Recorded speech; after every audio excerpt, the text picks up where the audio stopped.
કેમ કે બાપા મારે હું જાઉં નહીં ત્યાં લગન મારી બાઈ ખાતી નથી, મારા છોકરા જમતા નથી, મારી માં, મારો બાપ, મારો પરિવાર, હું ઘરે જાઉં નહીં ત્યાં લગન મને મારું ઘરના કોઈ જમતા નથી, આટલો મને પરિવાર પ્રેમ કરે છે. એટલે બાપા હું હવે વજનમાંથી ગયો જાય.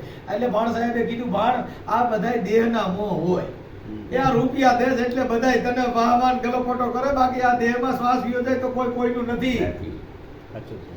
ઈ તમને કહો રવિ સાહેબને કીધું તો એક કામ કર રવિ, આટલો બધો અઘાટ પ્રેમ છે તો કે હા, તો હાલ મોરજન કહે કે મારી તબિયત સારી નથી, હું બીમાર પડ્યો છું, પણ ભૂઈ જાય માથા ઓઢી. રવિ સાહેબ ક્યાં કરે, એની માને બાઈને જઈને કીધું ભાઈ મને ડાબા પડખામાં તું કે મારી તબિયત સારી નથી. રવિ સાહેબ હુઈ ગયા, એની માએ જોયું શરીર મેન્યુ ટાઢું પડવા, એટલે રવિ સાહેબની માએ કીધું મારો રવિ તો ટાઢો પડતો જાય. ભાણ સાહેબ વાહ વાઈ ગયા, જઈને કીધું બાપુ શું છે કે મારો રવિ ટાઢો પડતો જાય છે, મારો રવિ કઈ ગુજારો થાય. નાયણ તપાસી કીધું બાપા આને તો કઈ કુંડાળામાં પગ પીડ્યો એવું લાગે છે, કે આને તો કઈ તમે વળગાડ મળી ગયો એવું લાગે છે. ઈ ઘડીક વાર થયું રવિ સાહેબ ને તમને કોઈ શ્વાસા લેવાનું ઘડીક વાર દબી દીધા. અરે કે મારી રવિ તો વિયા ગયા, હે અરે મારી રવિ, એ અમારો રવિ બીજા થાય ગયા લેવા, એ અમારો રવિ. અને ભાણ સાહેબે કીધું મારી હવે તમે રોમાં સાના રહી જાઓ, આટલો બધો તમારો અઘાટ પ્રેમ છે, બારો પાડોમાંથી દૂધ માંગી આવો, વાળું વાળવું છો. પાડોમાંથી દૂધ માંગી આવ્યા અને રવિ સાહેબ માથાથી ફેરવી પછી કીધું કે લ્યો મારી બહુ કહ્યું ના રોસો તમે પી જાવ. એટલે રવિ બેઠો થાય, અરારા માડી ગઈ ડોહાનું કોણ પી જતો મારી અરારા, હવે મારે કેમ થયું, આ ડોહો મારી વગર થોડો રહી, હવે અમારો રવિ ને થતું એ કરી નાખો ભાઈ સાહેબ કે હું નહીં.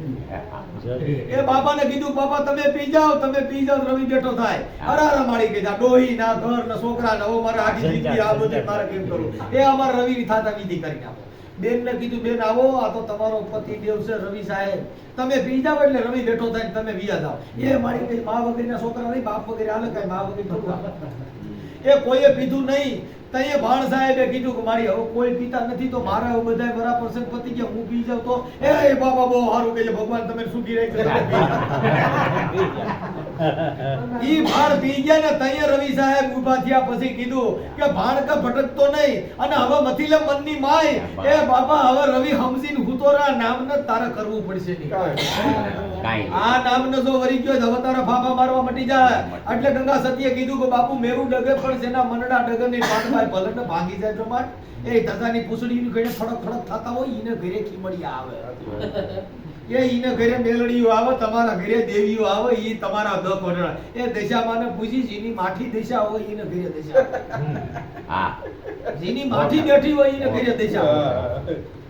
દશા બગાડી નાખે. હા એ તમે વિચાર કરો કે મારા બાપના 85 વર્ષ છે, એના પ્રાણ વ્યાજા, એની દફન વિધિમાં નાળિયેર બાંધ્યું, એની માથે લીંબુ બાંધ્યું, અને એના ઉતાર કરીને ખાવું ને એ તમે દાળેમાં મીઠાઈઓ કરીને ખાવ અને પછી પાછા ભોગ ભાંગો. એટલે એ આ દેવનું દસ્તાર છે. ક્યાંની વાત?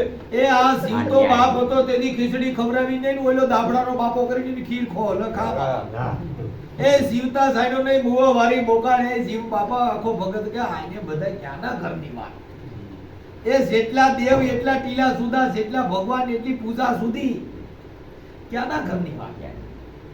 એટલે આખા ભગતે કીધું બાપા આ તો ગઢો ટાંડો નાથી નાક, એ આ ગરધણી બેડાનો ઢોર, આ કેના ઘરની વાત. એ ભાઈ આ તો રેડિયા ટાંડો, આ કેના ઘરની વાત. બોલીએ સદગુરુ મહારાજ ની જય.